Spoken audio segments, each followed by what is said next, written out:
This video is brought to us by Daytona Philippines. Usapang CVT sa ating mga scooters. Alam kong alam mo na to. Minsan nga, mas magaling ka pa sa mekaniko mo eh.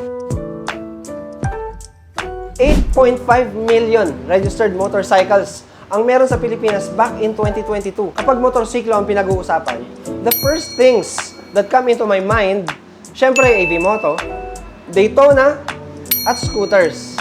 Pagdating naman sa scooters, CVT ang pinag-uusapan dyan. Ang CVT ang isa sa pinaka-overrated na topic pagdating sa pagmumotor. And dito sa video na to guys, let's make it super simplified. Para lang itong isang kwento. Umpisahan natin sa kamay mo. Hawak mo yung silinyador, kada piga mo may engine response. At dyan nag-uumpisa ang 7 major components ng ating CVT. Let's start with number 1. We call it the primary pulley, also known as the driver pulley. Ito naman yung ating variator kit or variator set. Meron ding secondary pulley, yung torque drive, o yung tinatawag ng iba na driven pulley. Yung dalawang yan ay konektado ng isang bagay. I'm sure alam mo to. Yan naman yung belt. Kapag gumalaw na ang ating pulley, meron siyang pang-apat na major component na naapektuhan. We call it the clutch assembly. At a certain RPM, magkakaroon ng response ang clutch assembly, which leads us to the number 5 major component called the bell. And this bell moves together with the tires.